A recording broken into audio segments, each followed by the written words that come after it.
Donc voilà, dans cette vidéo, on va faire la question type 3, examen 2017 de l'EPFL.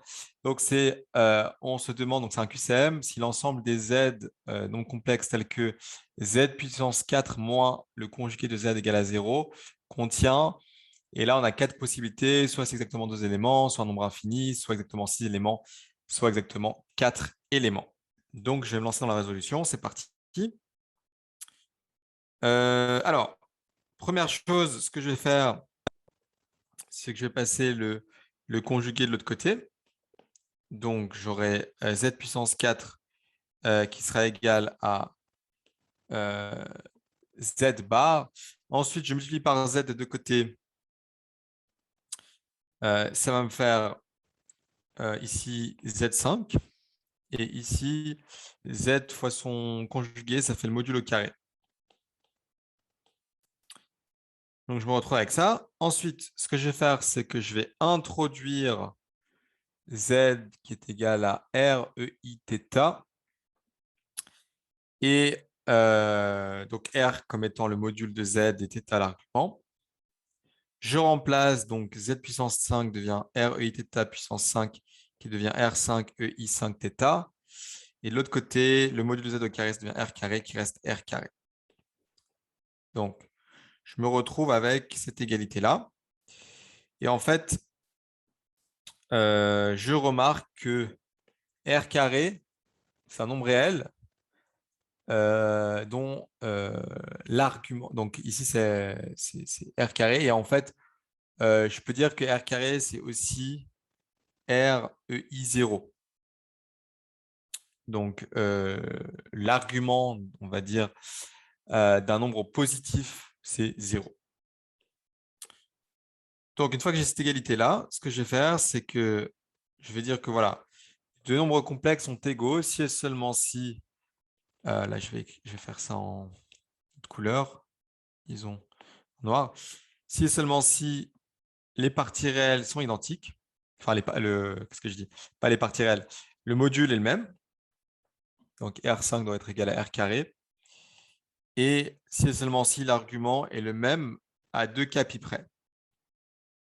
Donc, je dois avoir 5θ égale à 0 plus 2 cas pi, et je vais restreindre k comme allant de 0 à 4 pour éviter les répétitions. Donc, j'expliquerai pourquoi de 0 à 4 à la fin de la vidéo. Donc, ou dans la suite de la vidéo, on va dire. Donc, là, ce que je fais, c'est que je vais passer lui de l'autre côté. Je me retrouve avec R5 moins R carré égale à 0. Je divise aussi par 5 pour obtenir le θ. Donc, ça fait 2 k pi sur 5.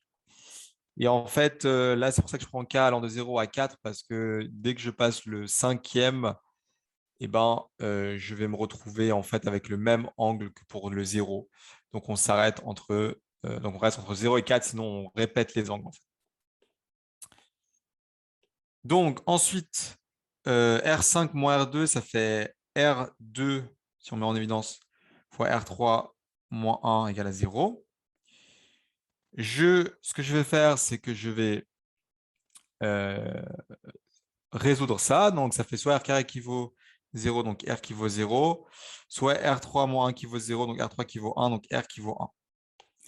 Donc, on se retrouve dans la situation où on a deux modules, 0 et 1, et on a 5 arguments pour chaque module. Donc, les solutions, c'est R, E, I, θ, K.